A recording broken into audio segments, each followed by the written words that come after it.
እስኪ ገባ ገባ ለማለት ሞክሩ። ድምጽ ይሰማችኋል?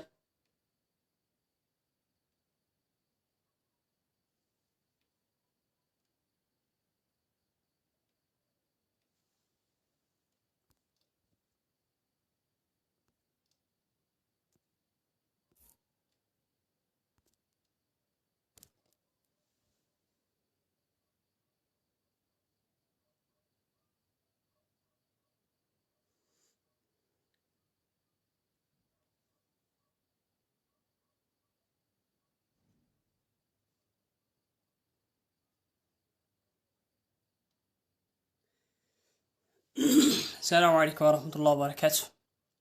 ወደ ተከበራችሁ የፌስቡክ ፔጅ ተከታታዮች ወንድሞቼ እህቶች ሁላችሁም እንዴት ናችሁ? ደህና ናችሁ ወይ? እኔ ደህና ነኝ አልሐምዱሊላህ። ከጫፍ እስከ ጫፍ ያላችሁ እንደዚሁም እዚህ ፔጅ ያላችሁ ወገኖቻችን ሁላችሁንም ሰላም ብያለሁ። ምናልባት ድምጽ የሚሰማችሁ ነገር ከሆነ ሳውቁኝ ማለት ነው። አይታየኝም ብዙ ድምጽ ሙሉ የሚሰማ ነገር ከሆነ ይሰማል በሉኝ ኢንሻአላህ።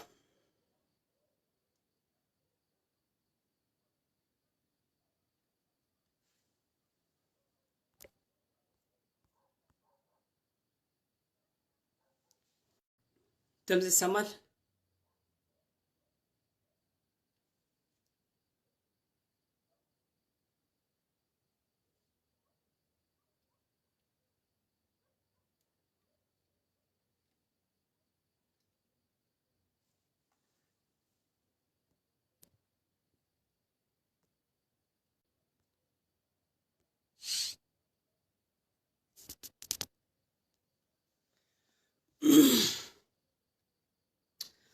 ኦኬ ኢንሻአላህ ምናልባት ድምጽ ይሰማችኋል ብዬ ተስፋ አደርጋለሁ። ሼር እያደረጋችሁ ማለት ነው። ባላ ፍቃድ ላይ ዛሬ እንዲገባ ያደረገኝ አንዳንድ ነገር ለመናገር ነው ኢንሻአላህ። ብዙም አላበዛባችሁም፣ በአጭሩ ለማቋጨት እሞክራለሁ።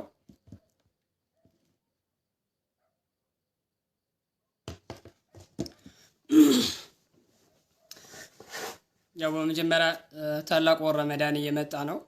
እንግዲህ አላህ ለረመዳን በሰላም ያደርሰን፣ እየቀረበ ነው።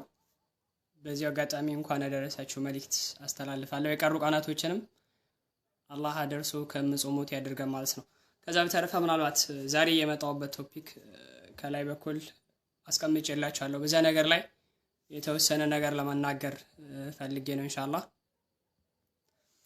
እሱ ምንድነው በሰሞኑ የሀገራችን ጉዳይ ላይ በተለይ እናቶች፣ አባቶች እንደዚሁ ህፃናት መንገድ ላይ የሚወድቁ ነገር ላይ እንደዚሁ ደግሞ በረሃ ላይ የተጣሉ ልመና የበዛ በጣም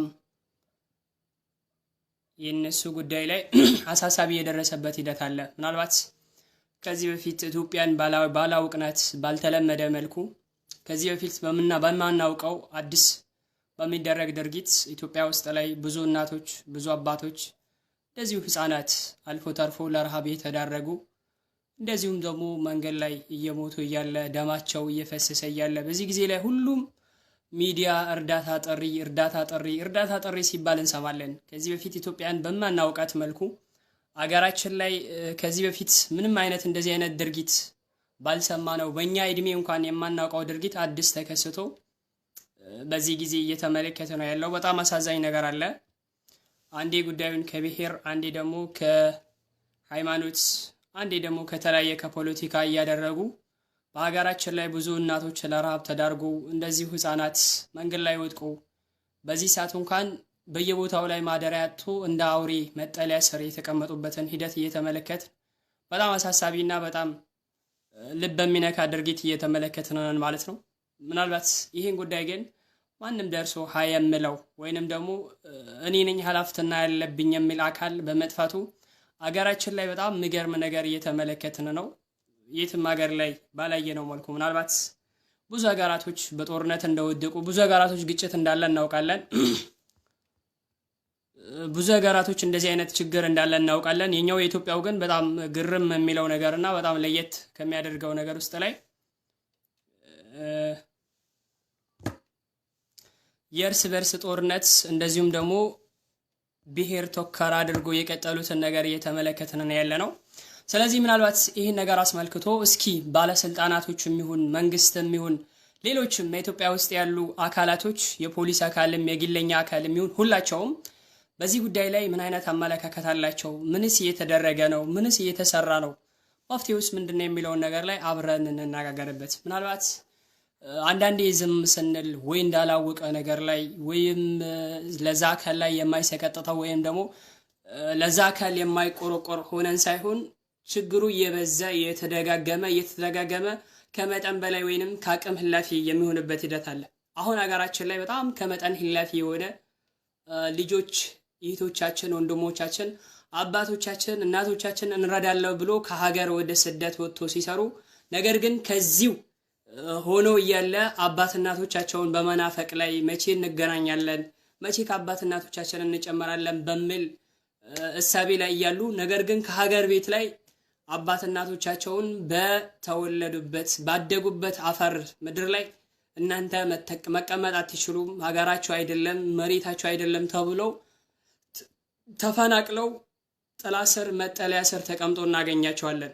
እነዚህን አባቶች እናቶች ስናይ የተለያየ አይነት ስሜት ይሰማናል። በእርግጥ ግዴታ እናት የወለደች እናት ብቻ አይደለም፣ የማንም እናት ላንተ እናት ነህ፣ ሰብአዊነት ከተሰማም ማለት ነው። አሁን በዚህ ሰሞን እየተመለከትን ያለው በጣም ይዘገን ነው።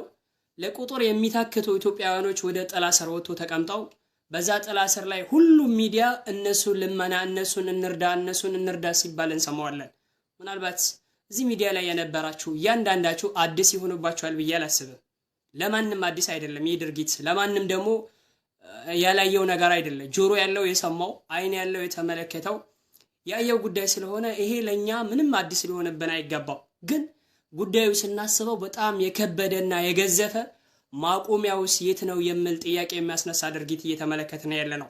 ምናልባት እኛ ወንድሞቻችን እህቶቻችን እዚሁ ስደት ሀገር ያለ ነው አባቶች እናቶች አገር ቤት ላይ ሰላም ሆኖ ስለተቀመጡ እኛም ደግሞ ምናልባት የነገን ተስፋ አድርገን ከነሱ ጎን ሆነን ኖሮ ቀይረን እንኖራለን የሚል ተስፋ ኖሮን እንጂ አባት እናቶቻችን እዛ ተፈናቅሎ መሬት ተከልክለው የተቀመጡበትን አፈር ተከልክሎ ጥራ ስር ወጥቶ የሚቀመጡ ቢሆን ኖሮ ማንም ስደት ሀገር አይመጣም። አም ሹር በዚህ እኔ እተማመናለሁ። ራሱ ማንም ስደት ሀገር አይመጣም።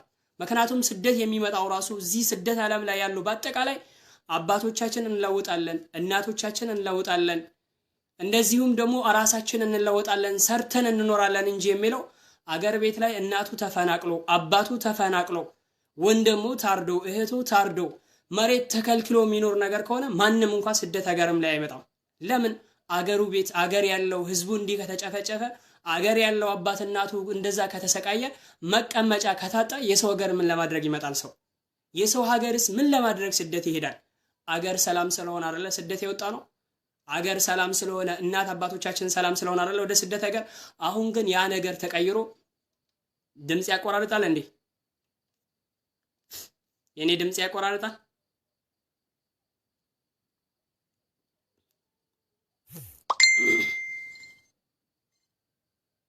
እስኪ ያሳውቁኝ። የኔ ድምጽ ያቆራርጣል ወይስ አያቆራርጥም?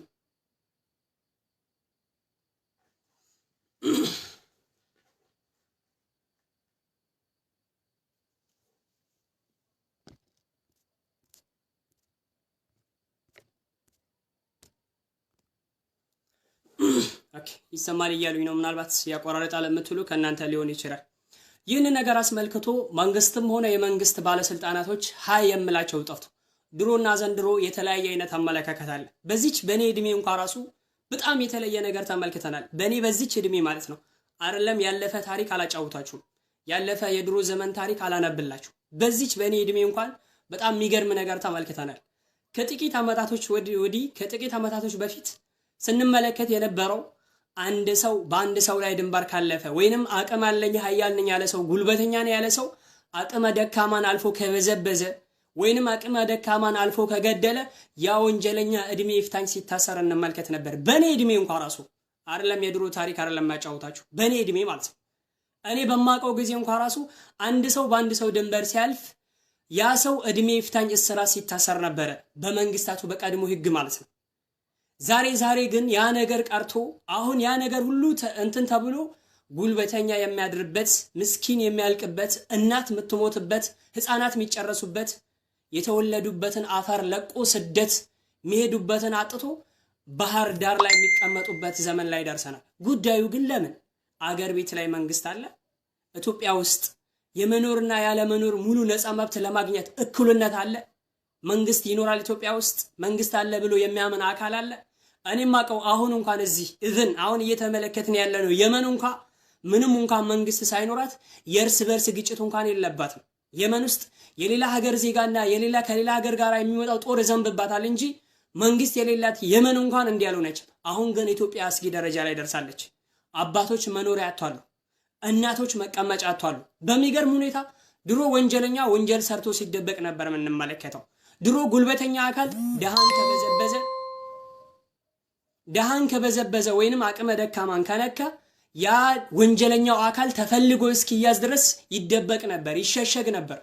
ዛሬ ግን አሁን እንኳን ቅርብ ጊዜ በእኛ እድሜ ያየነው ተቀይሮ ዛሬ ወንጀለኛ ወንጀል ሰርቶ እናታችንን ገድሎ ወንድማችንን አርዶ እህቶቻችንን መንገድ ላይ ዘርግፎ አርዶ ያንን ደምና ያንን እንትን ቀርጾ ሚዲያ ላይ እየለቀቀ ይሄው ጀግንነት እኛ ነው የሰራ ነው ብሎ ሲፎክር ሃይ የሚለው ሰው ጠፋ። የሚያሳዝነው ይሄ ነው። በጣም የሚገርመው ይሄ ነው። ድሮ መንግስት እኔ ለሰላም ቅድሚያ እኔ የሚቆመው ለሰላም ነው እኔ የሚቆመው እንዲህ ነው ይነበር አይደል? ዛሬ ግን ወንጀለኛ ወንጀል ሰርቶ በሰራ ወንጀል ላይ ጀግና ነኝ ብሎ ሲፎክር የሚይዘው ጠፋ።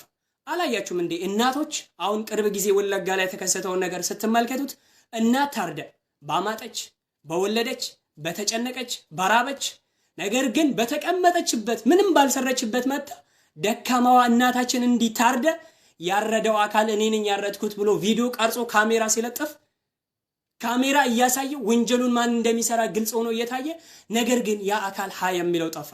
እኔ የሚለው ኢትዮጵያ ውስጥ ወንጀለኛ እንዲኖርና ሰላመኛ እንዲታረድ አዲስ የወጣ ህግ አለ እንዴ? እናቶች እንዲሞቱ፣ እህቶች ሰላመኞቹ እንዲታረዱ፣ አባቶች እንዲያልቁ፣ የተቀመጡ አፈር ላይ ሰላመኛ የነበሩ እንዲወጡና ጉልበተኛና ሀያልን ብቻ ይኑር የሚባል አዲስ ህግ ጸድቋል እንደ ኢትዮጵያ ውስጥ? እኔ ያልሰማሁት እኔ የማላቀው የሚያሳዝነው ድርጊት ነው።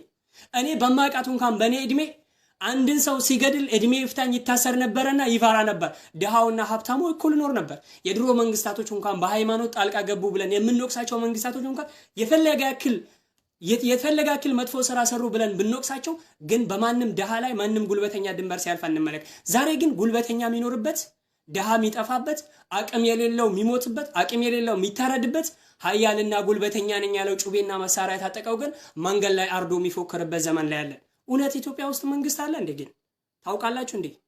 ሰምታችኋል እንዴ? አይታችኋል እንዴ? መንግስት አለ ወይስ ስሙና ሸክል አለ? ስሙና ቅርጹ ብቻ መንግስት የሚባል አካል ግዑዝ የሆነ ነገር ተቀምጧል? እኔ አላውቅም። መንግስት አለ ኢትዮጵያ ውስጥ? እስኪ ንገሩ። ባለስልጣን አለ እንዴ? ፖሊስ አለ እንዴ? ልዩ ኃይል ተብሎ የሚፎከርለት፣ የሚጮህለት፣ የሚሸበሸብለት፣ የሚዘመርለት አለ እንዴ ኢትዮጵያ ውስጥ ሰላም አስከባሪ? ወይስ ከናካቴው የለም? ያ አካል የሚሰራው ለምንድን ነው? መንግስትን ቆየኔ በሚለው አሁን በሰዓቱ በምንመለከተው ነገር ላይ አባቶች ሲታረዱ ሃይ የማይለው፣ እናቶች ሲታረዱ ማይናገረው፣ ህፃናቶች ሲያልቁ ማይናገረው፣ ከተቀመጡበት አፈር ጉልበተኛ መጥቶ ከተቀመጡበት ካደጉበት መሬታቸው አይደለም ተነስ ውጡ እየተባለ ሲፈናቀሉ ዞር ብሎ ማይመለከተው መንግስት ተቃወሙትን ነው እንዴ ብቻ ወስዶ እስር ቤት የሚያስረው? ድሮ የምናውቀው እስር ቤት የሚገባው ወንጀለኛ እንጂ ንጹሃን አይደለም። ዛሬ ግን እስር ቤት የሚገባው መንግስት ተቃዋሚ ነው። ጉልበተኛው አይደለም፣ በሰው ድንበር የሚያልፈው አይደለም፣ ወንጀለኛው አይደለም። ያ አይነካም። ዛሬ የሚነካው ማን ነው? መንግስትን የሚቃወም ብቻ ነው እስር ቤት የሚታሰረው። መንግስትን ማይቃወም ሰውን እንኳን ቢያርድ ነፃነት ያገኘበት ዘመን ላይ ደርሰናል። ምን ነው የእናቶች ደም አያሳስበንም እንዴ? ምን ነው የእናቶች ለቅሶ ነገ አላህ ፊት ላይ በፈጣሪ ፊት አይፋረደንም እንዴ? ዛሬ እናት የተራበችው ጦቷ ደርቆ ምትበላ አጥተ ህፃናትን አቀፋ በረሃ ላይ ጥላ ላይ ተቀምጠ ያንን እያለቀሰች አገራችን ላይ መንግስት አለ እንዴ? እስኪ ንገሩኛ ታዲያ መንግስት አለ? ታውቃላችሁ እንዴ? የመረጣችሁት መንግስት አለ? ኢትዮጵያ ውስጥ ፖሊስ የሚባል ነገር፣ ልዩ ኃይል፣ ሰላም አስከባሪ የሚባል ነገር ታውቃላችሁ እንዴ? ወይስ መንግስትም ሞቷል፣ ልዩ ኃይልም ሞቷል፣ አገሪቷ ፈርሳለች፣ ጭራሽ በቃ ጉልበተኛ እንዲኖር ተፈቅዷል። አንድ እናት ስትሞት፣ እናቶችና አባቶች ሲገደሉ፣ ማህበረሰቡ ሲታረድ አማራ ሲሆን ኦሮሞ ገደለህ ይባላል። አማራ ሲታረድ ደግሞ ኦሮሞ ገደለህ ይባላል። ኦሮሞ ሲሞት ደግሞ አማራ ገደለህ ይባላል። ከአንድ በኩል ጦርነት ሲነሳ የሆነ አካል ሲገድ እንትና ገደለህ ይባላል። ከአንድ በኩል ግጭት ሲነሳ ከሃይማኖት ግጭት ተነሳ ይባላል። እኔ የሚለው ግጭት አንሺውና ጦርነት ገዳዩ አካል ተደብቆ ነው እንዴ? ጠፍቶ ነው እንዴ? አይደለም። ዛሬ እኮ ወንጀሉን ሰርቶ እንደዚህ ቆሞ ነው በቪዲዮ የሚቀርጽልን። እናትን፣ ምስኪን እናት፣ የተራበችን እናት፣ የተጠመችን እናት፣ ያረገዘችን እናት ያቺን መንገድ ላይ ዘርግፎ እሷን ገድሎ እኔ ጀግና ነኝ ብሎ ሲፎክር ሃይ የሚለው አንድ ይጠፋል እንዴ? ተው ይሄን አታድርግ ብሎ የሚለው አንድ ይጠፋል። ይሄንን ሰርቶ ደግሞ እንደ ጀግንነት ይፎክራል። እናትን ገድሎ ያማጠችውን፣ የወለደችውን፣ ያረገዘችውን፣ የተጨነቀችውን እናትን ምስኪን እሷን ገድሎ ይሄው ሰራነልህ እያለ መንገድ ላይ ይፎክራል። በዛ ታይም ላይ ኢትዮጵያ ውስጥ መንግስት አለ እንዴ? እኔም ማውቀው ጥያቄ ሲቀርብለት ጉብኝት ለመሄድና በሰላማዊ በተረጋጋ መንፈስ ተመልከቱት አይነት ምላሽ ይመለሳል። ኢትዮጵያ ውስጥ ታውቃላችሁ እንዴ? አሁን እዛ ጥላ ስር የተንጠላሉ አባቶች እናቶች ምን ባደረጉ ነው? ምን ባጠፉ ነው? መሬት የላቸውም እንዴ? መንግስት እኔ እነሱን የሚያውቃቸው ግብር ለማስከፈል እንዴ ነው እንዴ? ወደ እነሱ መንግስት የመሬት ነው ሲሉ የሚሄዱት። ጉልበተኛ መጥቶ ግን ከመሬት ተነሱ ተብሎ ከመሬታቸው ተፈናቅሎ ወጥተው ጥላ ስር ሲቀመጡ ግን መንግስት አያውቃቸውም እንደ እነዚህን ሰዎች? ወይስ ግድ የለው ለስልጣን ካልሆነ በስተቀር እነሱን ደግፎ ካላጨበጨቡ በስተቀር ወይስ ግድ የለውም መንግስት? ወይስ መንግስት ራሱ ሌባ ሆኖ ከጉልበተኞች ጋር አባቶችና እናቶችን እያስገደለ ነው? አልገባኝም። እስኪ የሚያስረዳኝ አለ? አያሳዝኗችሁም እንዴ? ትንሽ እንኳን እስኪ አሁን የተሰበሰበውን ማህበረሰብ እንመልከተው። እስኪ በቪዲዮ እንየው። ምን ይመስላል? ምን ይታየዋል? ምንስ ይሰማዋል? የኢትዮጵያ ህዝብ ግን በጣም እየገረመንና በጣም እያጀበን እየሄደን ያለ ነው። በጣም አስጊ ደረጃ ማለት ነው። በሚገርም ሁኔታ ሌላ ሀገራቶች ጦርነት ሲነሱ ከተቃራኒ አካል ወይም ደግሞ እነሱን ከማይፈልጋቸው አካላቶች እንጂ በራሳቸው በእናቶች በአባቶች አይደለም። ኢትዮጵያ ውስጥ ግን ከእናቱና ከአባቱ ነው። እነሱን እናቱን ይገድላል፣ አባቱን ይገድላል፣ እንደ ጀግና ይፎክራል። የተኛውን ጦር አውድማ አሸንፎ እንደመጣ የተኛውን እንትን እንደጨረሰ እናትን ይገድልና መጥቶ ጀግንነት መስሎት ይፎክራል። የገደለው ማን እንደሆነ ታውቃለህ? የወለደችን እናት መንገድ ላይ ዘርግፎ ማለት ነው። የገደለው ማን እንደሆነ ታውቃለህ? ህፃናትን፣ ጨቅላ ምንም የሚያውቁትን ህፃናት እናትን ከልጅቷ ለይቶ እንደ ጀግና ይፎክራል። አገር ቤት ላይ ግን መንግስት አለ? ኢትዮጵያ ውስጥ ግን መንግስት የሚባል ነገር አለ በዚህ ሰዓት ላይ ወይስ የለም? እስኪ ንገሩ። እሱን ካልደገፉ፣ ለሱ ካላጨበጨቡ፣ ለፖለቲካ ካልቆሙ እናቶች መሞት አለባቸው እንዴ? አባቶች መሰቃየት አለባቸው እንዴ? ህፃናት መሞት አለባቸው እንዴ? እስኪ እዛ በረሃ ላይ የተጣሉ ህፃናቶች ማን አለን ይባላቸው? ማን ድረስላቸው? ከፊሉ ለመንግስት አካል ለፖለቲካ ተነስቶ ያጨበጭባል። ከፊሉ ለሚደግፈው ለስልጣን ለጥማቱ ይሮጣል። ግን እዛ ሜዳ ላይ የወደቁ እናቶች፣ እዛ ሜዳ ላይ የተንጣለሉ አባትን ያጡ፣ መንግስት ያጡ፣ ልዩ ኃይል ያጡ፣ ጉልበተኛ ብቻ የሚጫወትባቸው ያቺ ምስኪን እናት ነገ ፈጣሪ ፊት ላይ እኛን አትፋረደንም? አይናችን እያየ እንዴት ያስችላል? አይናችን እያየ እንዴት ዝም እንበል? ጆሮአችን እየሰማ እንዴትስ እንቻለው? አእምሯችን እያስተዋለ ጤነኛ ሆነን እየተመለከት እንዴት ዝም እንበለው? ያቺ እናት ዛሬ እያለቀሰች ናት። ነገስ አንተን እኮ ዛሬ ጀግና ሆነ የምትፎክረው ለስልጣን የምትሮጠው የምታርደው ያ ሁላ የተወለደው የወጣው ከእናት ማህፀን አይደል እንዴ? የተራበ ልጇን ይዘ በረሃ ላይ ተንጣልለ ደረቱን አንዱን በትከሻ አንዱን በፊት ለፊት አዝለ ተሪበ እያለቀሰች ያለችው እናት ማን ድረስላት እስኪ? ምንም ባላጠፉበት ሰላም በተቀመጡበት መሬት ግብር እየከፈሉ ለመንግስት በኖሩበት ያንን ጉልበተኛ መጥቶ ይሄ መሬት የናንተ አይደላችሁም ውጡ ተብሎ እዛ መንጣለሊያ ስር ወጥተው ዛፍ ስር ሲቀመጡ የሚያስብ አካል የለም እንዴ ኢትዮጵያ ውስጥ? የሚያስተውል ጠፋ እንዴ? የሚገነዘብ አጣን እንዴ? ማስተነትን የለም እንዴ? በጣም ይገርማል። አሁን አሳዛኝ ደረጃ ላይ ደርሰናል። አሁን በጣም የሚያሳዝንበት ሀታ ስደት ዓለም ያሉ እህቶች እንኳን መኖር የማይችሉበት ደረጃ ደርሰናል። እኛ እኮ ድሮ ከዚህ ከሰው ሀገር ላይ ባባረሩን አገር አለን እናት አባት አለን ወረዛ ሄደን እንቀመጣለን ብለን እኮ ተስፋ ነበረን አይደል እንዴ? ነበረን እኮ። አሁን ስደት ዓለም ላይ የታሰሩ በስደት እስር ቤት የተቀመጡ እያንዳንዳቸው አገር አለን አባት እናቶች አሏቸው ይቀበሏቸው ብለን አይደል እንዴ ድምጽ እንሆናቸው ብለን እንጮሃለን? ያ አይደል እንዴ? ታዲያ እናትስ ከኢትዮጵያ እየታረደች ነው። እናትስ አባትስ ከተቀመጠበት መሬት እየተፈናቀለ ነው። ከቤትስ ወጥቶ በረሃ ላይ ባህር ዳር ላይ ምንም በሌለበት እልም ባለ በረሃ ጅብ እንኳን ቢበላ የሚያድንበት የሌለበት በረሃ ላይ አባት ወጥቶ እየተቀመጠ ነው። ታዲያ እዚህ ስደት ሀገር ያሉ ወንድሞችስ ወደ ሊሄዱ ነው? አባታቸው እንዲህ ሲሆን እስኪ ንገሩኝ። ለማን ነው እየጮህ ነው ያለ ነው? እስኪ መልስ የሚመልሳል እንዴ?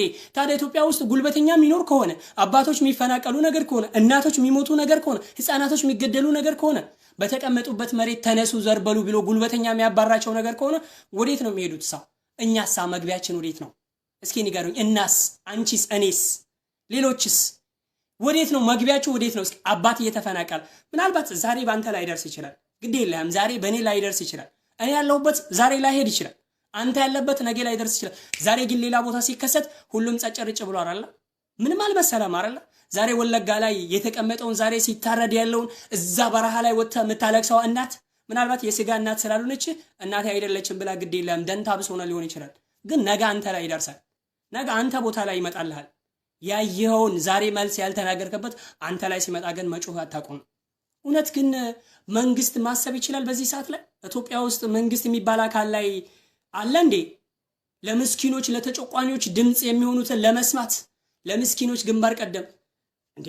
መንግስት እኮ ምን ነው ባለፈው እኮ ትግራይ ክልል ላይ እሱን ለሚቃወሙ አካላቶች እኮ የኢትዮጵያን ህዝብ ሁሉ ከጎኔ ቁሙልኝ፣ ወንጀለኛ ናቸው፣ ህዝብን ገድሏሉ፣ ያዙልኝ እየተባለ እነሱን ከገቡበት ገደል ሁሉ እያባረረ አልነበረም እንዴ? ዛሬስ ታዲያ ዛሬስ በይፋ ሳይደበቅ ሳይሸሽ ምንም ሳይል ማንም ሳይነካው እናቶችን የሚያርደውሳ ተደብቆ ነው እንዴ?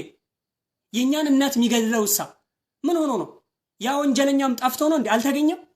ይታጣ ነው ወይስ መንግስት ስላልተቃወመ ግድ የለውም? እናቶችን ቢያርዳቸው እናቶችን ድሮ አንድ ሬሳ ለመቅበር ስንት ሰው ነው ነበር ሲወጣ የምንመለከተው? መንገድ እስኪጠበው አንድ ሬሳ ለመቅበር ሰው ይወጣ ነበር። ዛሬ ግን ሰው ሬሳን መቅበር አቅቶት ዛሬ ግን እናቶችን አንድ መቃብር ላይ 5 እናቶች 6 እናቶች ሲቀበሩ እንመለከታቸዋለን በመኪና። ኢትዮጵያ ውስጥ ምንድን ነው የሚከሰተው? አገራችን ላይ አሁን እየተሰራ ያለው አሁን አገራችን ላይ እየተፈጸመ ያለው ምን አይነት ድርጊት ነው? ታውቁታላችሁ እንዴ? አስተውላችሁታል? ለደቂቃ ለሰከንድ እንኳን አስባችሁታል? ስታስቡት እኮ አእምሮ የሚያሽከረክር ነገር ነው እየተደረገ ያለው። የነገና ያንተ የኔ መግቢያ እንኳን ተስፋ የለንም። ወዴት ትገባለህ? ዛሬ ብትለፋ ስደት ሀገር ላይ ብትኖር የፈለካክል ብትደላደል እናቴ እየታረደች አባቴ እየተፈናቀለ ወንድምህ ህፃናት ያለች ትናንሽ ጥቂቶች ተሪቦ መንገድ ላይ እየወደቁ ታዲያ ምንድነው? ዛሬኛ ስደት ላይ እኮ ለነሱ ብንረዳቸው ነገስኛ ወዴት እንሄዳለን? ወደ ማን ጋር ልንሄድ ነው? እስኪ ወደ ማን ልንገባ ነው? የት ልንሄድ ነው? የኛ ተስፋችንስ ምኑ ላይ ነው? ራሱ እንዴ ስደት ዓለም ላይ የመጣ ነው እኮ እናቶች አባቶች አሉ፣ ምንሄድበት አፈር አለ፣ ምንቀበጥበት ሰላም የሆነ ሀገር አለን ብለን እኮ እንጂ ተስፋ ያደረግነው። እንደዚህ ቢሆንማ ማንም ስደት እኮ አይወጣም። ምን ለማድረግ ይወጣል ታዲያ? ጉልበተኛ የሚኖር ከሆነ ድሮ ነበር እኮ ደርግን ደብድብና ረገጥ ግዛ እየተባለ ያንን ታሪክ የምናውቀው የምንሰማው በወሬ ነበር። ዛሬ ግን በተግባር ተጀመረ እንደ ኢትዮጵያ ውስጥ። እንደው በደርግም ጊዜ እንደዚህ አልነበረም።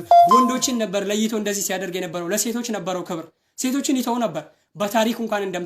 ዛሬ ግን ህፃናትን ገድሎ ሲፎክር ነው የምንመለከተው። ዛሬ ግን ያንተና የኔን እናት ነው ገድሎ ሲፎክር የምንመለከተው። ሆይ ለምንድን ነው ግን? እናት ምን በሰረች? ህፃናቶች ምን በፈጸሙ? አባቶች ምን ባደረጉ? ሰላም በተቀመጡበት ቤታቸውን እያቃጠሉ አባቶችን እያረዱ እናትን ገድሎ ፉከራ። ምስኪንን የተራበችን ያጠበችን እናት 2 ጡቷን አጥብተ ባሳደገች እሷን ገድለህ ግን መንገድ ላይ ፉከራ ምን ይሰራልሃል? ይሄ እኮ ጀግንነት አይደለም፣ ወላሂ ውርደት ነው፣ ቅልነት፣ ዝቅጠት ነው ራሱ። መንግስት ይሄን እያየ በሰማ እንዳልሰማ እሱ ለደገፈው ጀግና ነው። እሱን ላልደገፈው ግን ዱርዬ እንኳን ቢያርደው ግድ የሌለው ምንም ጣጣ የሌለው ለራሱ ሲዝናና ከአንድ ሀገር ወደ አንድ ሀገር ሌላ ሀገር በአውሮፕላን ሲሻገር በአየር ሲሄድ ግን ኢትዮጵያ ውስጥ ተሪባ የተቀመጠች እናት ግን በጉልበተኛ ስትታረድ ትንሽ እንኳን ያሳዝነው? ማሰቡ እንኳን ተሳነው። ኢትዮጵያ ውስጥ የመንግስት አካል የምትለው ፖሊስ ነው የምትለው ልዩ ኃይል ነው የምትለው ያ ሁሉ የሚደረደረው መንግስትን ለሚነካ ብቻ። ሰላመኛን እናት ግን ስትታረድ አባት የሌላት ሀየም የሌላት ትንሽ እንኳን ያዝኑላቸው? ትንሽ እንኳን ለነሱ አያሳስበንም? በጣም ይገርማል። ግን እኛም ተስፋ የለንም። ስደት ያለ በሰሜን በደቡብ በምስራቅ በምዕራብ አራቱ መቅጣጫ የምትገኘው ምንም ተስፋ የለህም። አገር በዚህ መልኩ ከቀጠለች ኢትዮጵያ በዚህ መልኩ ከሆነች ምን ትሰራለህ? ምን ታደርጋለህ? ዛሬ ሰርተህ ነገ አገርህን መግባት ካልቻልክ አገርህ እናትህን ደርሰህ ማየት ካልቻልክ አንተ ስደት ላይ ሆነ እናቴን ለውጣለሁ ብለህ ስትለፋ እናትህ ግን በጉልበተኛ ስትታረድ አገር ቤት ላይ እንደዚህ እንደ መስማት የሚያሳዝን ነገር አለ እንዴ? አለ እንዴ?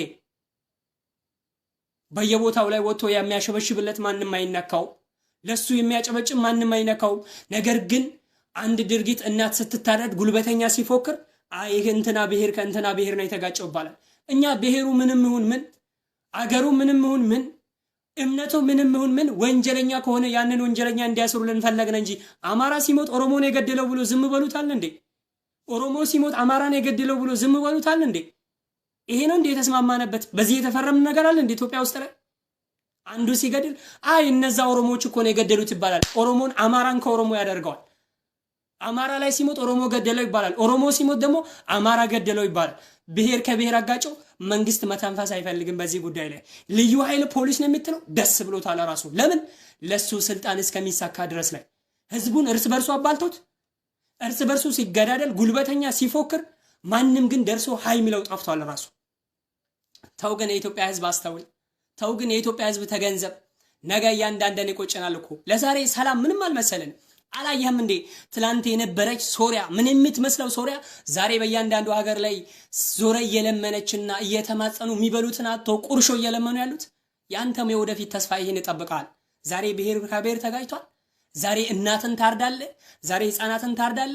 ባዶ መሬት። ቆይ ሰውን ካረድከው በኋላ መሬቱን እንደምን እንደ ውሃ ልጠጡት ነው እንዴ? አፈሩን የተቀመጠበትን ሰው ሁሉ እያረዳችሁ ነው። አርዳችሁ መጨረሻ ላይ ምን ልታረጉት እንደሆነ እኔ አይገባኝም ራሱ።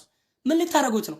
ምድርን እንደ እንቁላል በጥብጣችሁ ሆዳችሁ ውስጥ ልታገቡት ነው? አፈሩን ምን ሊጠቅማችሁ ነው? እናትን አረዳችሁ፣ ህፃናትን አረዳችሁ፣ አባቶችን ገደላችሁ፣ ያንን ሁሉ ጨረሳችሁ፣ ከተቀመጡበት አፈናቀላችሁ። ከዛ በኋላ እናንተ ምን ልታረጉበት ነው? በመሬቱ በዛኛው አፈር ላይ ምን ሊደረግበት እንደሆነ እኔ ላቅ። ድሮ እኮ እንደ ጎርፍ ውሃን እንጂ ሲሄድ የምንመለከተው ደም እንደ ጎርፍ እኮ ሲገርን አላየንም። ለአንድ ሰው ትንሽ ደም ሲወጣው ነበረ ድንጋጤ ኡታውላ ረብሻውላ የምናውቀው። ዛሬ ግን እያንዳንዱ እንደዚህ በሜዳ አንድ ላይ ጨፈጨፍና ሰው መቅበር አቅቶት በመኪና ጉድጓድ አንድ ላይ 5-3ቱን ይደርበዋል።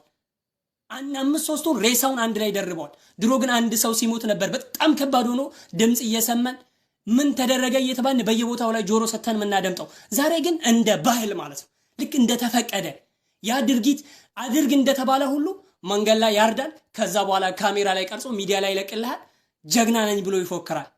እናትን የገደላት እኮ ማን እንደሆነ ታውቃለህ እንዴ? ጦረኛ እኮ አይደለም የማረከው፣ የሌላ ሀገር እኮ አይደለም፣ የሀገርህን ማለት ነው የወለደች እናትህን አብራህ የበለች አብራህ የተጠመች አንተ ስታዝን አብራህ ያዘነችው አብራህ ያለቀሰችው እናትን ይገድልና እንደ ጀግና ይፎክራል። ማንና ከዋላ መንግስት የሚባል ነገር የለ አይታወቅ፣ ፖሊስ የሚባል ነገር የለ አይታወቅ። መንግስትን የምናውቀው መቼ ነው? ህዝቡን ግብር ለማስከፈልና እናቶችን ገንዘብ ለመበዝበዝ ሲሆን እያንዳንዱ ሰው አያመልጥም። የት ቦታ እንደተቀመጠ ይታወቃል። በተቀመጡበት መሬት መጣና መሬት የመንግስት ነው በሬህን ሸታ ክፈል ይባላል። ጉልበተኛ መጥቶ ግን ከመሬት ሲያፈናቅላቸው እናትን ሲገድል ደርሶ ሃይ የሚላቸው አካል ግን የለም። እውነት ኢትዮጵያ ውስጥ መንግስት አለ ብለህ ታስባለህ እንዴ? እውነት ኢትዮጵያ ውስጥ መንግስት የሚባል ነገር ይታወቃል እንዴ? በዚህ ሰዓት አለ እንዴ? በህይወት አልሞተም እንዴ? እስኪ ንገረኝ። መንግስት አለ አልሞተም ኢትዮጵያ ውስጥ? በህይወት እያየኸው ነው? አባቴ ካየኸው አሻንጉሊት ምሳሌ እንጂ በህይወት አለ ብለህ አትውሰድ። ያለው አሻንጉሊት ሊሆን ይችላል። ምናልባት ማይሰማ ምንም አይነት ግንዛቤ የሌለው ወይንም መረዳት የማይችል ወይንም አውቆ ለስልጣንና ለሆዱ የተቀመጠ ቢሆን እንጂ መንግስት ኢትዮጵያ ውስጥ አለ ብለህ አትመን። በጭራሹ የለም መንግስት የሚባል ነገር። መንግስት ቢኖር መንግስት የሚባል ነገር ኢትዮጵያ ውስጥ አሻንጉሊት ባይሆን ኖሮ እናት እንዲህ ባላለቀሰች ነበር፣ ጉልበተኛ እንዲህ ባልፎከረ ነበር፣ አባቶች እንደዚህ በረሃ ባልተጣለሉ ነበር፣ ህፃናቶች እንዲህ እንደ እንትን ባልረገፉ ነበር። ሰውን በረዶ ይጨርሰው ይመስል ህፃናቶች እያንዳንዱ ጥላ ስር ላይ ተንጣለሉ። ዛፍ ስር ላይ እንጨት ስር ላይ የሚበሉትን አጥቶ ስደት የወጡትን እባካችሁ ለእንትን ህዝብ ድረሱላቸው፣ እባካችሁ ለእንትና ህዝብ ድረስ። እንዴት ሆነን እንድረስላቸው? እኛስ መድረሻችን ምንድነው? በምን እንድረስላቸው? እስኪ ዛሬ ገንዘብ ሰጣናቸው፣ ነገስ የኛ ገንዘብ ሲያልቅ ወዴት ይሄዱ? ወዴት ሊገቡ ነው? ዛሬ እባካችሁ እዛ ላይ ተንጣልሎ እዚህ መጥቷል፣ ይሄን አክል ህዝብ እዚህ ጋር ተደርድሯል፣ እንደዚህ ችግር ፈጥሮታል ትባላላችሁ። ታዲያ እንዴት እንሆንኛ? ዛሬ እኛ ረዳናቸው፣ አባቶች ናቸው፣ እናቶች ናቸው። ዛሬ እንደዚህ ሆነን እሺ ነገ የኛ ገንዘብ ሲያልቅ እኛ ስንቸገር የኛስ ማረፊያ ወዴት ነው? አባቶችስ እናቶች ያኔ ወዴት ሊሄዱ ነው? እስኪ ንገረኛ። ታዲያ ኢትዮጵያ ውስጥ እንዴት ሆነን ነው መኖር ምንችለው? በዚህ ከቀጠለስ አደጋው የት ይደርሳል? በየት ነው መቆሚያችን? የት ነው ማረፊያችን? እስኪ ያስበው። በጣም ይገርማል እኮ ድሮ ተስፋ ነበረን። ስንማር እንኳን ኢትዮጵያ ብሩህ ተስፋ አለት ብላት እኮ ነው። በባንዲራው እንኳን ስንመልከት ጀግንነት፣ ለምለም፣ ብሩህ ተስፋ እያለ ነበር ስንማር የነበረው። ዛሬ ግን ተቀይሮ መንገድ ላይ ደም በደም እያደረገ ውሃ ሲገርን እየተመለከትን የነበረው ዛሬ ግን ቀይ ደም እንደ ውሃ ሲረጭ እንመለከተዋለን። ከዛ በኋላ ያደረጉትን አድርጎ ደግሞ ልክ ምሳ የጋበዙን ይመስል እራት ያቀረቡን ይመስል እናቶችን አርዶ የነሱን ስክሪን ካሜራ ላይ ቀርጾ ሚዲያ ላይ ለቆልናል። ታዲያስ የኛ መኖሪያችን ወዴት ነው? እስኪ መጨረሻችንስ ምን ሊሆን ነው? ዛሬ አንተ እናት በህይወት አለች አይደል? ለዛ ነው ያላለቀስከው፣ ለዛ ነው ምንም ያልመሰለ። ግን አሉ የሞቱትም እናት እኮ ያንተና የኔ እናት ነበሩ። ማስተዋል አልቻንም፣ ግን መገንዘብ አልቻንም። ይሄ እኮ ነው ችግሩ። ማስተንተን አልቻንም እንጂ ዛሬ እዛ በረሃ ላይ የተንጣለለችው እናት ነገ ማረፊያው የት ሊሆን? ማን መጨረሻዋ ምን ሊከሰት ይሆን? መንግስት እሱ ካልተመረጠስ እሱ ጨምሮ ሊያርዳቸው ይሆን ወይስ እንደሚግብ ቀቅሎ ሊባላቸው ይሆን? ለኛው እኮ ልክ የምሳ ግብዣ የጋበዙልን ይመስላሉ አይደል እንዴ? ኢትዮጵያ ውስጥ ላይ እናቶችን ያርዱና አስክሬኑን አንድ ላይ ሰበስቡና በካሜራ ይሰቅሉታል። በካሜራ ያነሱና ይሄው ጀግንነታችን ሲሉ ስደት ዓለም ላሉ ደግሞ እንዲዳረስ በፎቶ አንስቶ ይለቁልናል። ያንን ሲያደርግ ግን ደርሶ ይሄንን ድርጊት የፈጸመው ሀየምል እስር ቤት የሚከት ወንጀለኛ ነው ብሎ የሚያስር ጭራሹን የለም። ለነገሩ እኮ መንግስት ተናግሮ ነበር አይደለም? ማስተዋል አቀተን እንጂ እኔ አላስርም ማሰር አልናፈቀኝም ብሎ ነበር አይደለም? ያንን ድርጊት እየፈጸመ ሊሆን ይችላል። አተሳሰት ምንም ችግር የለው። ያንን ተግባር እየፈጸመ ሊሆን ይችላል። ያንን ፍላጎት እያሳካ ሊሆን ይችላል አለ። አሁንም እኮ መንግስት የተቃወመውን እያሰራ ነው አይደለ?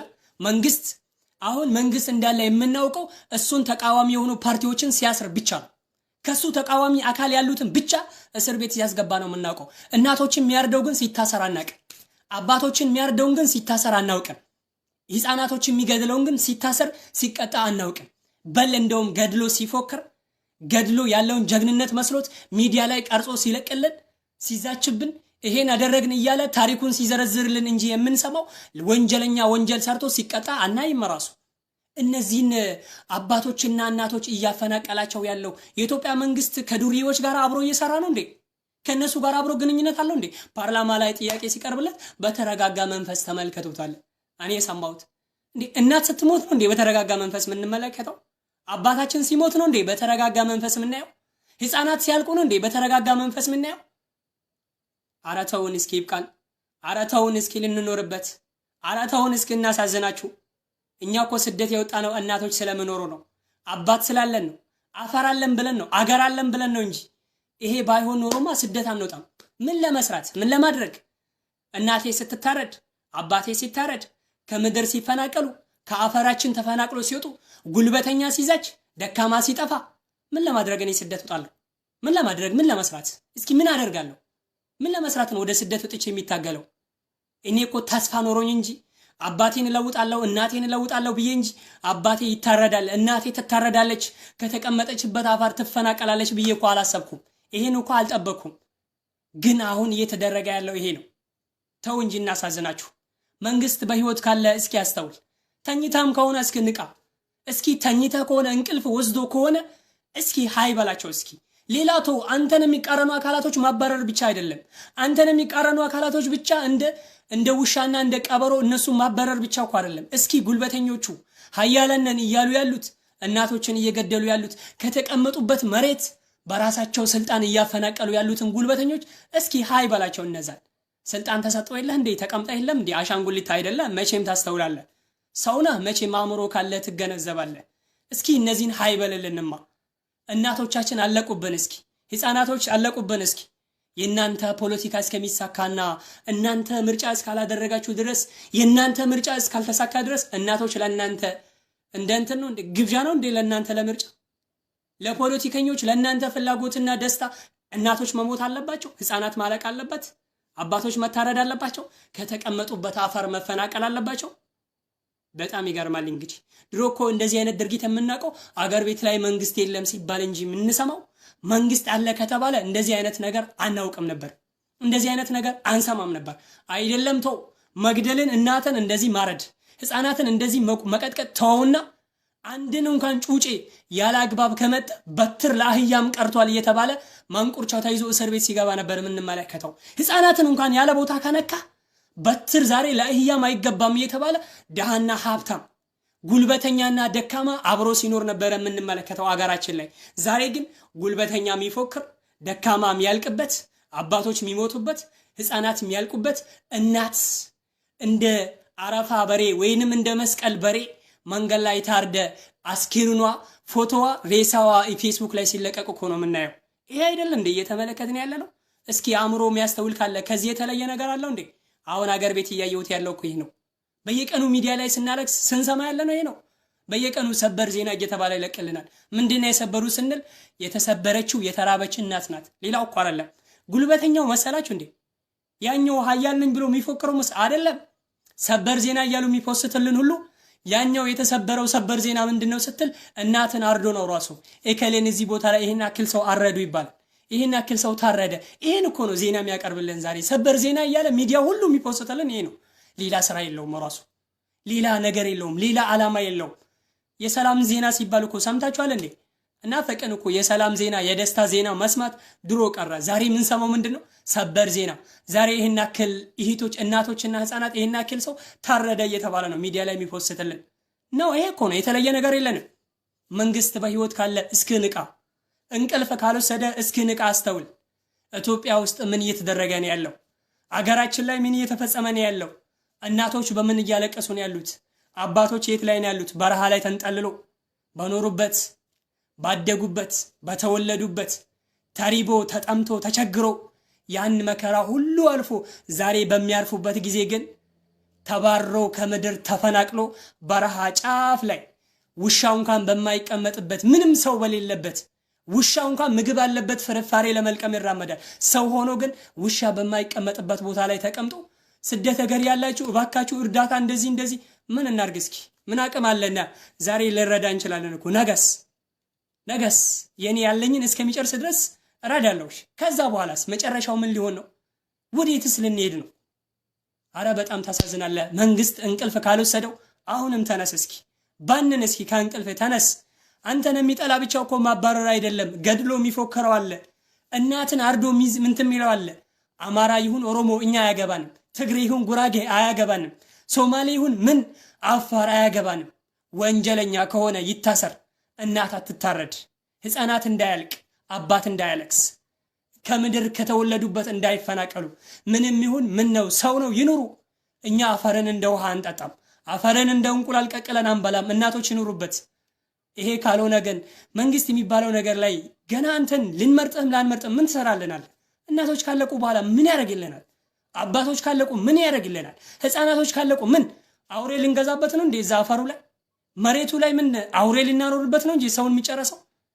ድሮ እኮ የምናውቀው አውሬ ሲገደልና ትላልቅ አውሬዎችን ገድሎ ሰው ጀግና ተብሎ ሲፎከር እንጂ እናትን ገድሎ እኮ ጀግና ተብሎ ሲፎከር አልሰማመን ያላውቅም። በእኔ እድሜ ይሄ ነገር አዲስ ነው ራሱ። ይሄ ድርጊት ለኔ አዲስ ነው። በእኔ እድሜ ያላየሁት ነገር ነው ራሱ። ባለችኝ እድሜ እንኳን ስማቀው አንድን ሰው ገድሎ እድሜ ይፍታኝ ሲታሰር እንጂ ማቀው፣ ግን ሰውን ገድሎ ሲፎክር ለኔ አዲስ ነው ራሱ። ይሄ ዘመን ለኔ በጣም የተለየ ነው። ግን አገር ቤት ላይ መንግስት አለ ብለህ ታስባለህ? ግን እንዲህ አይነት ነገር ከዚህ በፊት አይተህ ታውቃለህ? አናውቅ። አሁን ምነው ነገር የለም። ኢትዮጵያ ውስጥ ያለ መንግስት ይሁን የመንግስት ባለስልጣናት አካላት ይሁን ከታች እስከ ላይ እባካችሁ የእናቶችን እንባ እስኪ ተመልከቱ። እባካችሁ የአባቶቻችንን እንባ እስኪ ተመልከቱ። እኛ አይደለም መርዳት የምንችለው፣ በተወለዱበት አፈር ግን እንዳይፈናቀሉ፣ በተቀመጡበት ግን እንዳይባረሩ፣ እንደ አውሬ ግን እንዳይታረዱ። ያም የተራቡት እነሱ እንደተጠሙ እንደተራቡ ይቀመጡ። ከቻልን እንረዳቸዋለን፣ ካልቻልን ግን ረሃብ ላይም ሆኖ ይሁኑ። ለናንተ መሳሪያና ለናንተ ጦር ግን መለማመጃ አታርጓቸው እባካችሁ። የናንተን መሳሪያ አውሬ በመግደል ተለማመዱበት። አረ ሰው ለአውሬም ያዝናል። ጤነኛ የሆነ ሰው አውሬን እንኳን አይገድልም። አይደለም እናትን እንደዚህ ማረድ፣ እናትን መቀጥቀጥ፣ አውሬን እንኳን ያለ ቦታ አትገድለው። ካልተተናከለ ካልነካ ሰላመኛ አውሬ እንኳን አይነካም።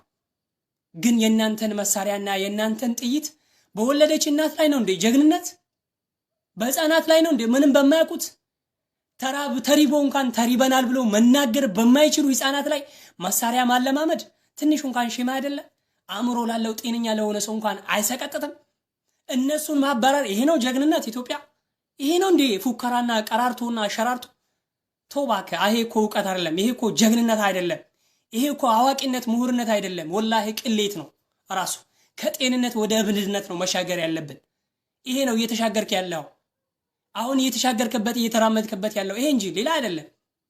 አገራችን አሁንም ሰላም ያርግልን። የሰላም ኃያሉ ባለቤት ከላይ ያለው ኃያሉ አምላክ እሱ ሰላም ያርግልን። ግን እናንተ መሳሪያን የምታለማምዱ ከመንግስት እስከ በታች ባለስልጣንን የምትሉ እናንተን አላህ ከምድረ ገጽ ያጥፋችሁ ከነመሰላችሁ። ካልጠቀማችሁ ምን ተሰራላችሁ? ህዝቡን በተጨማሪ እናትን ግብር ካልከፈልሽ ብለው ወስደ ማሰር እኮ ጀግንነት ነው። ማንም አይተዋት። አንድ አባት ተነስቶ ለመንግስት ግብር አይከፍልም ቢባል እስር ቤት ወስዶ ያስሩታል። ገና አስሮ ይገርፉታል። እንኳን ራሱ ከተቀመጥከበት ተነስ ብሎ ያፈናቅሉታል። ግን ያለውን ገብሮ ተቸግሮ ልጁን ግን ስደት ዓለም መሬቱን ሽጦ ሸኝቶ ባለው ቤቱ ተሪቦ እናቱን ያለውን ነገር ባለቤቱን ሰብስቦ ተቀምጦ ጉልበተኛ መጥቶ ግን ከነ ህይወቱ እሳት እየለቀቀበት እንደ አውሬ እያረደው ማንም ደርሶ ሃይ የሚለው ጠፋ። ይሄ እኮ ነው ያለውበት ዘመን። አረ ዛሬ በዚህ ዘመን ባልተወለድክ ትባላለህ። በዚህ ዘመን እኔ ባልኖርኩ ይሄን ነገር ባልሰማው የምትልበት ዘመን ላይ ደርሳል። አሁንም እባካችሁ የኢትዮጵያን ትውልድ ሆይ አስተውል። ኢትዮጵያውን ሆይ መስማት የምትችልና መገንዘብ የምትችል ነገር ከሆነ አስተውል። እናቶችን አርደ ኦሮሞም ትሁን አማራ፣ ጉራጌም ትሁን አፋር፣ ወላሂ እናትን አርደ ምንም ትርፍ አታገኝም። ራሱ የፈለክ ጉልበተኛውን ምንም ብታርድ የምታመጣው ትርፍ የለም። ከሰማይ ማዕድ አይወርድልህም። ከምድር ወልቅ አይፈልቅልህም። እነሱን በማረድ ምንም ይወጣልህ ነገር የለም። ባይሆን ያው የአእምሮ ዝግመት ይሄንን አሸክሞ ሌላ ከጤንነት ወደ እብድነት መሻገርህ ነው የምናውቀው እንጂ ሌላ የምታመጣው ነገር የለም። እናት ምን አጥፍታ እሷን አራደች ካል? አባቶች ምን ሰሩ? በተቀመጡበት መሬትስ አንተን ምን አሉ? በተቀመጡበት ይቀመጡ፣ ሲቀመጡበት በኖሩበት ይኑሩ።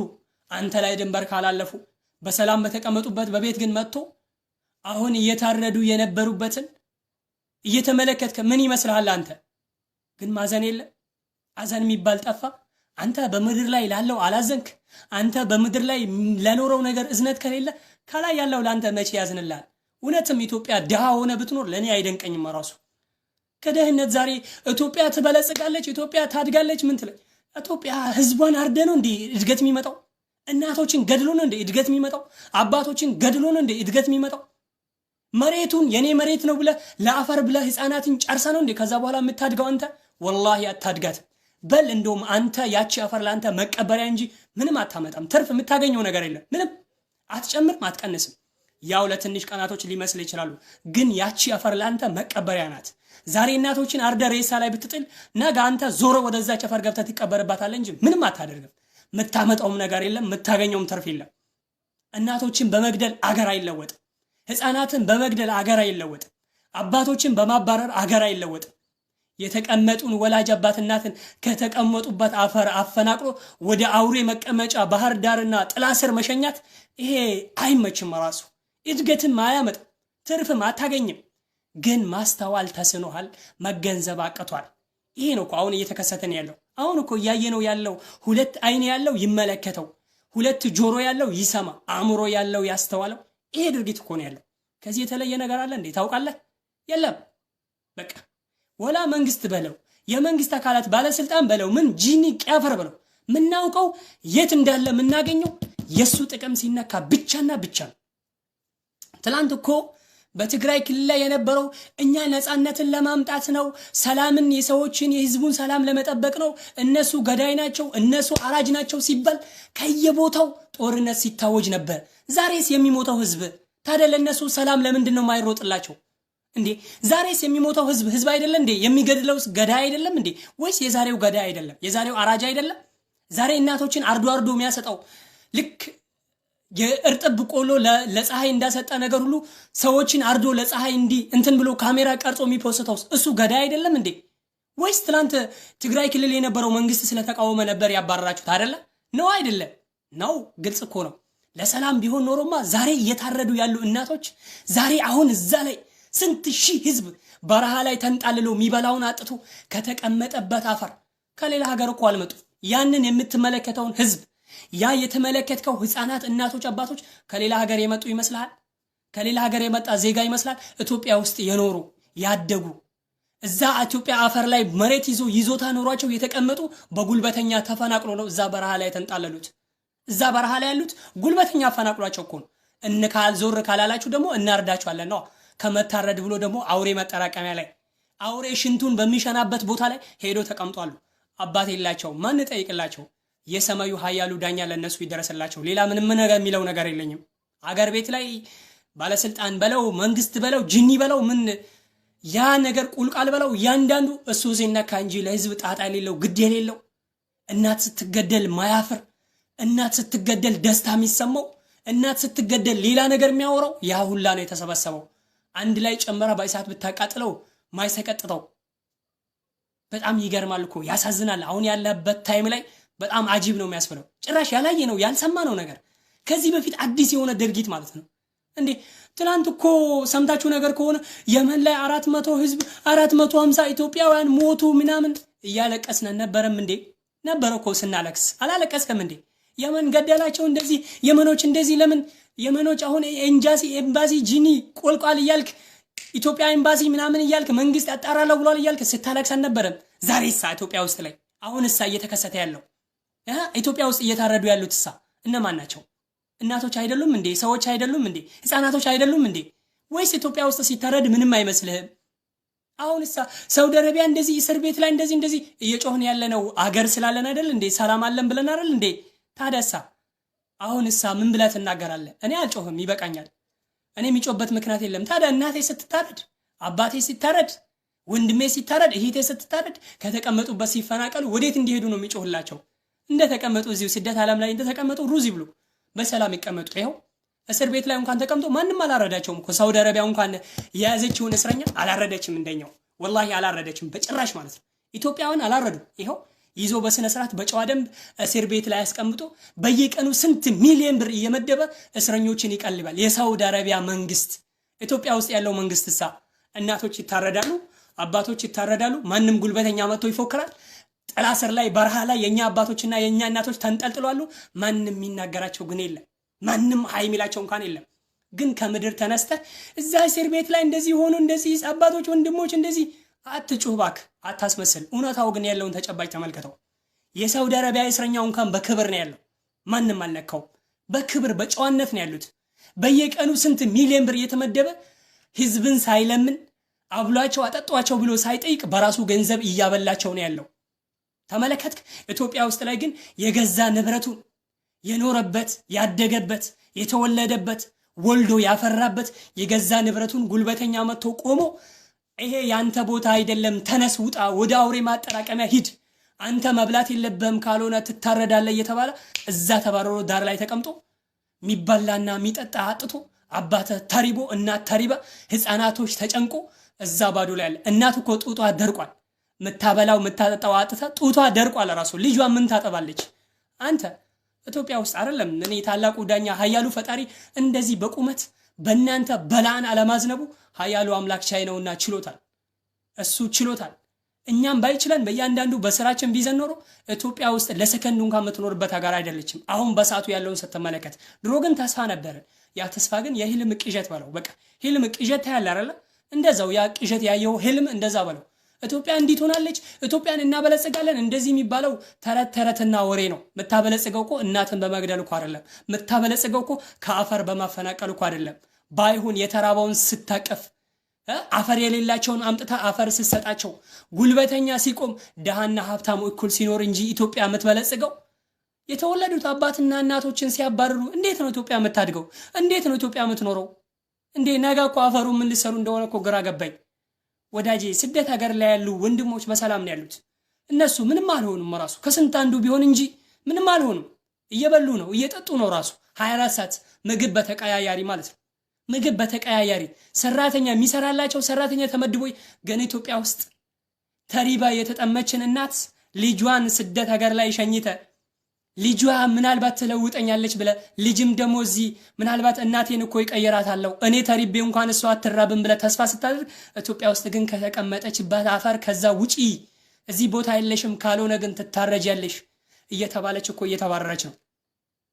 ይሄ እኮ በጣም የሚያጅብ በኢትዮጵያ ታሪክ ለመጀመሪያ ጊዜ እንደዚህ አይነት ነገር በኔ እድሜ የማውቀው በኔ እድሜ ለመጀመሪያ ጊዜ የዘንድሮን ታሪክ አየሁት። ሌላ ከዚህ በፊት አላውቅም፣ ምንም አላውቅም። ከልጅነት እስከ ዛሬ እስከሚደርስ እንደዚህ አይነት ድርጊት ላይ አላውቅም። ቢያንስ እንኳን አንድ ጊዜ የሆነ ቦታ ላይ ተከሰተ ከተባለ ያ አካል በጣም በጥብቅ ተከታትሎ ያ ነገር ወንጀሉ እንትን ብሎ እንትን ይል ነበር። አሁን ግን የለም፣ ቀልድ ነው በቃ። ልክ ኳስ ሜዳ ላይ ገብተህ ኳስ መጫወት እንደምትለማመድ የለ ዛሬ እንኳን መታረድን ነው ማረድን ነው። ይሄ ነው ዛሬ የሆነ ነገር ወተስበት አንተንማ እንትን ቀን አርዳሃለሁ ይላል። ከዛ ጠብቆ የሆነ ቦታ ላይ ያርዳሃል፣ ይዘረግፋል። ካረደ በኋላ ይተዋል ይመስላል። አይቶ ያንተን ሬሳህን እየጎተተ ሬሳውን ራሱ እየጨፈጨፈ ወይ እያቃጠለ ካሜራ ይቀርጽና ለሚዲያ ይፖስተላል። ከዛ በኋላስ ጀግና ነኝ ብሎ ይፎከራል።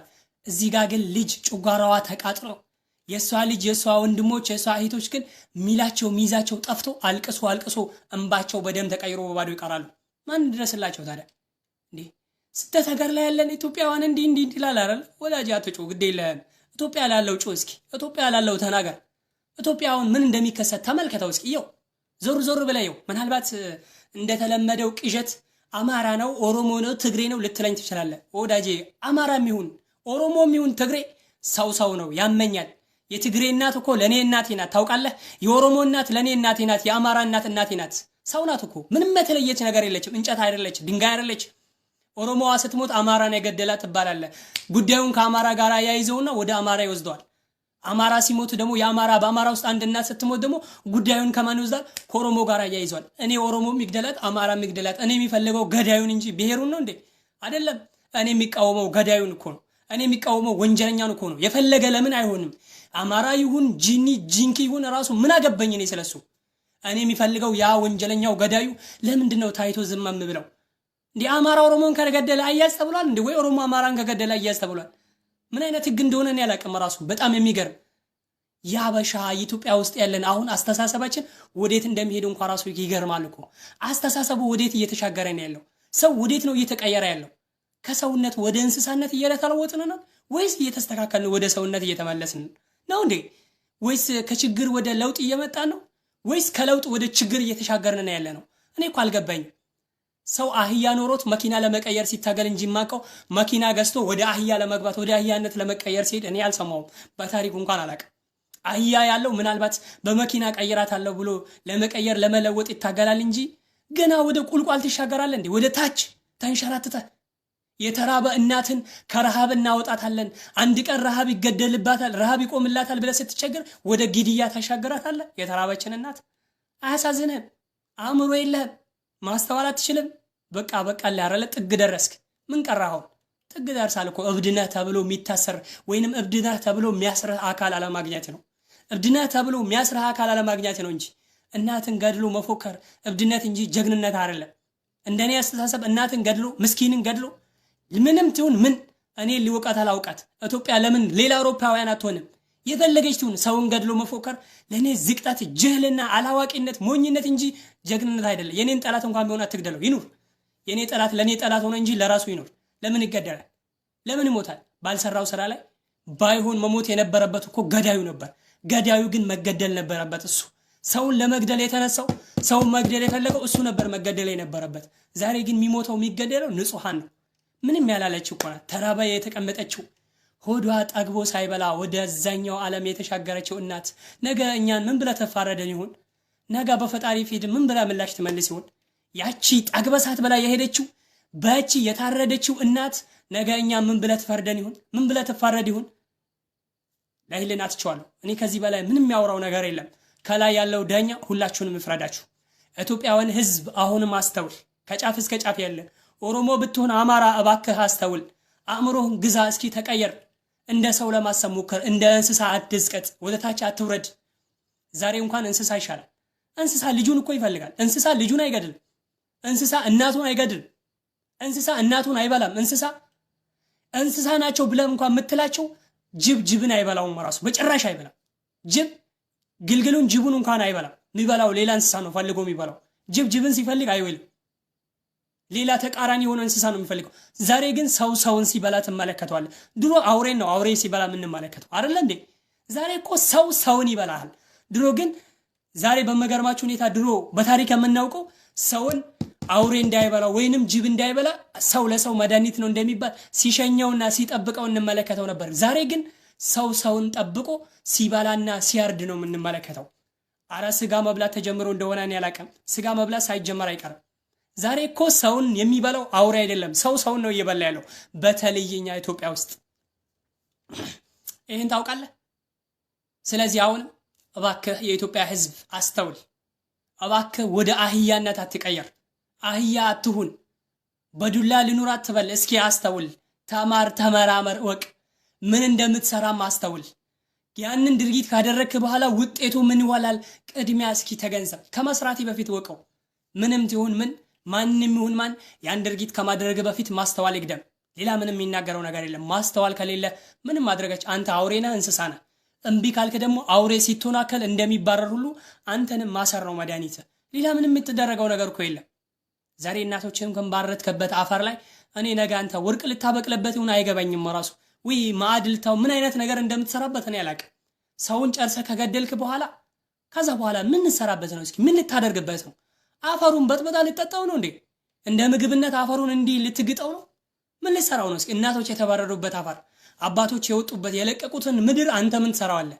ወይስ ጉድጓድ ቆፍራ ውሃ ማቀራያ ልታደርገው ነው? ውሃው ካቆረ በኋላ ምን ልሰራበት ነው? ሰው ከሌለ ሰውን ካረድክ በኋላ ውሃው እንኳን ጉድጓድ ቆፍራ ብትሰብስብ ምን ልታደርግበት ነው? በውሃው እስኪ ምን ልትሰራበት ነው? ሰውን አረድክ፣ እናቶችን አረድክ፣ ህፃናትን አረድክ፣ አባረርክ። ምን ትሰራለህ ከዛ በኋላ? ብቻህን ምን ልታደርግበት ነው? እኔ አይገባኝ። ሰው ማሰብ ተስኖታል። ሰው ከሰውነት ወደ አውሬነት እየተሻገረ ነው ያለው። አሁን በግልጽ የምትመለከተው ይሄ ነው። የሰው አስተሳሰቡ ሲቀየር ነው የምትመለከተው። ሲለወጥ አናይም። አረ ሲለወጥ ማየት ናፍቆናል። አረ ሰው ሲስተካከልና ሲያገናዝብ ማየት ናፍቆናል። ከታች ከሊቅ እስከ ደቂቅ ያለውን ስትመለከተው፣ ከታች እስከ መንግስት ያለውን ስትመለከተው ሌላ ነገር ነው ሲሰራ የምትመለከተው። የሆዱ ጉዳይ፣ እኔ ልብለጥ፣ እኔ ስልጣን ሊያዝ፣ እኔ ሀብታም ሊሆን፣ እኔ ትልቅ ቦታ ልድረስ፣ ካልሆነ ሌላ የለም እኮ።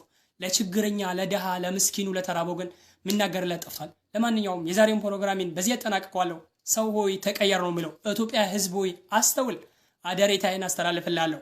አሁንም አስተውል። አማራ፣ ኦሮሞ ሆይ ልብ ግዛ። እባክህ እናቶችን አትግደል። እባክህ ህፃናቶችን አትግደል። እንደው የፈጠረን ፈጣረን ፍራ። ዛሬ ምናልባት መንግስት ምንም ላይልህ ይችላል። ዛሬ ጉልበተኛ ምንም ላይልህ ይችላል። አንተ ጉልበተኛ ሆይ ጉልበት ያለህን በእናቶች ላይ አታሳይ። ጉልበትህን በህፃናቶች ላይ አትማካ። ጉልበትህን በወላጆች ላይ አይደለም። ሂድ ጉልበተኛን ከጉልበተኛ ጋር ተጋፈጥ እባክህ። የተራበችን እናት ግን ምን ባደረገች ነው እሷን የምታርደው? የተራበች እናት ግን ምን በሰረች? አማጣ በወለደች ስትጨነቅ ባየናት በተቸገረች። ሰውን ሲያርድ ግን ማየት ያሳፍራል። ሰውን አያርድም። ሰውን አይበላም። ሰውን ሲበላ የምንመለከተው እንስሳ እንጂ ሰው አይደለም። ዛሬ ግን እንስሳ መብላት አቁሞ እንስሳ ከሰው ተላምዶ ሰውን ሲበላ እየተመለከትን ያለው ነው። የኢትዮጵያ ህዝብ ሆይ አስተውል። ተመልከት የመንን፣ ተመልከት ሶሪያን፣ ተመልከት ሱዳንን፣ የተለያዩ ሀገራቶችን እያቸው ምን ደረጃ ላይ እንዳሉ። ያናፍቆ ከሆነ አብረን እናየዋለን፣ ምንም ችግር የለም። ያ ካልሆነ ግን እባክህ የኢትዮጵያ ህዝብ ሆይ አስተውል። ብሔርን ከብሔር መለያየት ምንም አይሰራልህም። ሁሉም ብሔር ነው። ተቃቅፈ ተባብረ ተዋደ ስትኖር እንጂ ኦሮሞ ነው አማራ ነው ብለህ ስትገድል፣ ትግሬ ነው ጉራጌ ነው እያልክ ስነጣጥል መኖሩ ግን አይመችም። የእርስ በርስ ማጥፋት ነው። ምድርን ለቆ አንድ ላይ መሄድ ነው እንጂ ማንም አይቀርም።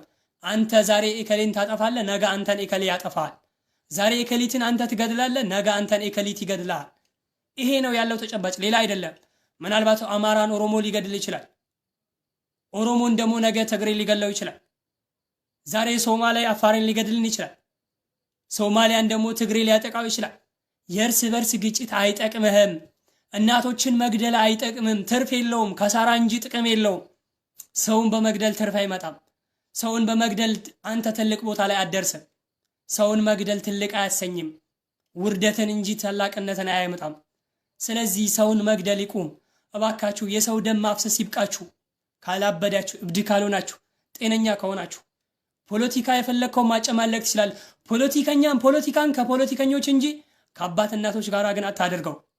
ፖለቲካን ግን ከአባት እናቶች ጋር አታገናኘው። ፖለቲካን ግን ከህፃናቶች ጋር አታገናኘው። ምን ባወቁ ምን ባጠፉ? ፖለቲካ ምንድነው ብለው እንኳን ብትጠይቃቸው መናገር የማይችሉ ናቸው። ህፃናት ማለት እኮ ተሪቦ ራበኝ እንኳን ምግብ ስጡኝ ብሎ እኮ መናገር የማይችሉ ናቸው። እነሱ መግደል ግን ለምን አስፈለገ? እነሱ ማጥፋት ግን ለምን አስፈለገ? እነሱን አርዶ ፉከራ መፎከር ግን ለምን አስፈለገ? አንተ ኦሮሞ ሆይ፣ አንተ አማራ ሆይ፣ አንተ ትግሬ ሆይ አስተውል። ጤነኛ ከሆንክ ራስህን ፈትሽ፣ ራስህን መርምር። ያለበት የምታደርገውን ድርጊትን እየው። ይሄ በፈጣሪም በሰውም ፊት አይወደድልም። አንተም ትልቅ ደረጃ ላይ አደርስም። ለማንኛውም ይሄን ይመስላል። ከዚህ በላይ እኔ ላወራላችሁም። በያላችሁበት ሰላማችሁ ይብዛ። አገራችን አላህ ሰላም ያደርግልን። የሰላም ባለቤት አላሁመ አንተ ሰላም ወሚንከ ሰላም ተባረክ ያ ዘል ጀላሊ ወል ኢክራም። የሰላም ባለቤት የሆነው ኃያሉ ጌታ ሰላም ያወርድልን። የእናቶች ረሃብ ቁም፣ የእናቶችን ግድያ ያስወገድልን። እነዚያ ጉልበተኛ ሆነው የሚፎክሩትን አላህ ከምድረ ገጽ ያንሳልን። እናቶች ሲደሰቱ ማያት እንጂ ሲራቡና ሲታረዱ ማያት እባካችሁ አንወድም፣ አይስማማንም፣ አይመቸንም። ለኛም ደስታ አይደለም ሐዘን እንጂ። እናቶች መራባቸውን እንዲቀይሩና እንዲደሰቱ እንጂ ፍላጎታችን እንዲታረዱና እንዲራቡ ግን አይደለም። እናቶች እንዲመቻቸውና እንዲደላቸው እንጂ አውሬ መጠራቀሚያን አውሬ ሽንት በመቀመጫ ቦታ ላይ ተሰብስቦ እንዲለምኑ እኮ አንፈልገም። ምንም ይሁኑ ምን ሰው ናቸው እኮ፣ ምንም ይሁኑ ምን እኮ የኛ እናቶች ናቸው። እነሱን ችግርኛም አንፈልግም። ስለዚህ ባካችሁ የኢትዮጵያ ሕዝብ ሆይ አስተውል። በዚህ ጨርሻለሁ። ከዚህ በላይ መናገር አልፈልግም። በያላችሁበት አላህ ጠበቃችሁ። ለሀገራችን ሰላሙን አላህ ያወርድልን። ለኛ ማይጠቅመውን አላህ ያንሳልን፣ የሚጠቅመውን ያወርድልን ነው የምላችሁ። በያላችሁበት አላህ ጠበቃችሁ። ወሰላሙ አለይኩም ወራህመቱላሂ ወበረካቱሁ።